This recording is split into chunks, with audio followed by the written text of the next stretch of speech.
परम आदरणीय श्री रमणनाथ बापू, गुरु श्री पवननाथ बापू, महंत श्री जंगवण हनुमानजी आश्रम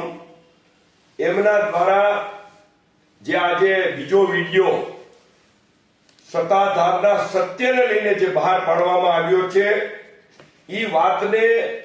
हूँ खूब ज हृदयपूर्वक अनुमोदन आपूं छुं અને સાથે સાથે પરમ પૂજ્ય રમણનાથ બાપુને અભિનંદન પણ આપું છું અને તમારી હિંમત જે કઈ છે એ હિંમતની પણ હું આપને દાદ આપું છું। આપણા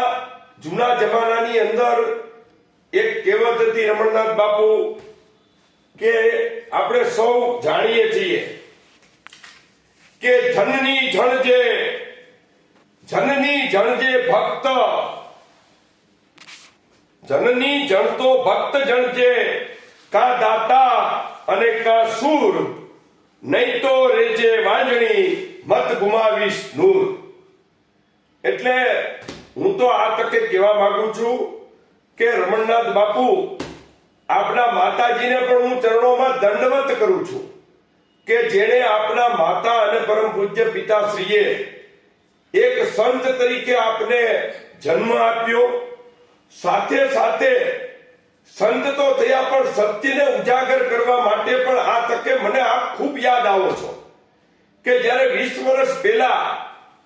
ગાદીની માથાકૂટો જગદીશ ભગત અને ગોવિંદ ભગત વાળી જે કઈ વિષયો બન્યા ત્યારે મારે કેવું ન જોઈએ છતાં પણ હું આજે એક સાધુની મર્યાદા મૂકીને કહું છું કે સાધુ તો સાધુ જ હોય છે, પરંતુ આપનું દૂધ પણ જ્યારે આહિર જ્ઞાતિનું હતું ત્યારે પણ આપ સત્તાધારના સત્ય માટે થઈ અને મારી સાથે ખભે ખભા મિલાવી અને જીવરાજ બાપુને જે તમારી હૂંફ પૂરી પાડી હતી એ અમે સત્તાધારના સેવકો ક્યારેય ભૂલી શકીએ એમ નથી અને એનું ઋણ અમારી ઉપર છે। અને પાછી જ્યારે આજે પુનઃ સત્તાધારનું સત્ય જ્યારે ઉજ્જવળ કરવાની વાત આવી ત્યારે આ પ્રયાગરાજ કુંભનો મેળામાંથી સ્નાન કરી અને તુરંત આપની જગ્યામાં પધારી અને 2 દિવસ પહેલા આપણે પહેલો વિડીયો મૂક્યો અને આજે આપણા માધ્યમથી જ્યારે બીજો વિડીયો બહાર આવ્યો છે ત્યારે હું આપને સત્તાધારના સેવકો વતી આપા ગીગા વતી ખૂબ આશીર્વાદ આપું છું જીવરાજ બાપુના શિષ્ય તરીકે અને સાથે સાથે સૌ સેવકો વતી આપ સૌને હું ખૂબ ખૂબ અભિનંદન આપું છું અને સર્વે સમાજના લોકોને, સર્વે સાધુ સંતોને, સર્વે સેવકોને આજના આ વિડિયાના માધ્યમથી કહેવા માંગુ છું। આજે આપણે 2 દિવસ પહેલા જોયું કે કાંતિભાઈ કે જે ગરીબમાં ગરીબ વ્યક્તિ છે એણે કીધું કે પોતે વાવણી વખતે પણ વ્યાજે પૈસા લે છે, તેઓએ કીધું કે જેનામાં તેવડો એ મને બંદૂક મારી દે, હું કોઈનાથી બીતો નથી, હું સત્યની વાત કરવાનો છું। આવા અનેક લોકો, અનેક સાધુઓ, અનેક સંતો, અમારા પૂજનીય બજરંગદાસ બાપુ સોમનાથ આજે વિડિયાની અંદર શરૂઆતની અંદર જ આવીને કીધું કે ભાઈ સત્તાધારના સત્યને હું જાણું છું અને આ વિજય ભગત અક્ષરશઃ સંપૂર્ણપણે ખોટો છે એની સાબિતી છે કે આટલા મીડિયા, આટલા પત્રકાર મિત્રો, આટલા પ્રેસ પ્રતિનિધિઓ, આટલા સમાજના આગેવાનો દરેક લોકો એને પૂછે છે પણ મગનું નામ મરી પાડવાની હિંમત નથી। અને આજે હું થોડુંક લંબાણપૂર્વક થોડુંક કહેવા માંગુ છું કે ઘણા લોકો જે કાંઈ 2-4 લોકો 5 લોકો છે એ શું સત્તાધારનું સત્ય નથી જાણતા કે પછી પોતાના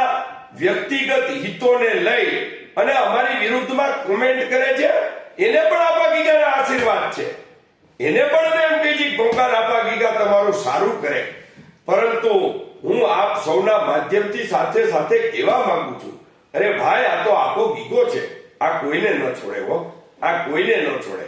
ને મારી 2 હાથ જોડીને તમને સૌને વિનંતી જ ભલા માણસો કે હે સમાજના લોકો, આપ સૌ સત્તાધારના સત્યને સાથ આપો અને સાથે સાથે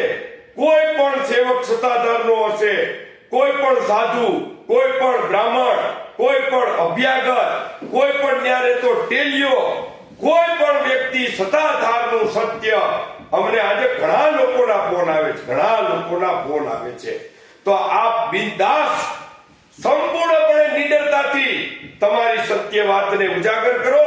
આપણે જીવરાજ બાપુની સત્તાધાર બનાવવી છે, આપણે શામજી બાપુની સત્તાધાર બનાવવી છે, આપણે આપા ગીગાની સત્તાધાર બનાવવી છે. કોઈએ ડરવાની જરૂર નથી. સમગ્ર સત્યની સાથે હું રહેવાનો છું. ઈ તમને મારા સદગુરુદેવ જીવરાજ બાપુને સાક્ષી રાખીને વચન આપું છું, આપા ગીગાને સાક્ષી રાખીને વચન આપું છું કે સત્તાધારનું સત્ય ઉજાગર કરવા માટે થઈ અને આપના દ્વારા જે કાંઈ મને માહિતીઓ, ઓડિયા, વિડિયા અને જે કાંઈ પુરાવાઓ આપવાના આવે છે એ સંપૂર્ણપણે હું ખાનગી રાખું છું. અને આપના માધ્યમથી આપને પણ એક પુણ્ય કમાવાનો મોકો મળ્યો છે, ત્યારે આપ પણ સત્તાધારનું સત્ય ઉજાગર કરવામાં અમારી સાથે રહો એ જ અપેક્ષા. આ સાથે જે પૂજ્ય રમણદાસ બાપુનો વિડીયો છે એ પણ અમે આ સાથે જ આપ સૌની સમક્ષ મૂકીએ છીએ. અસ્તુ. જય શ્રી આપા ગીગા.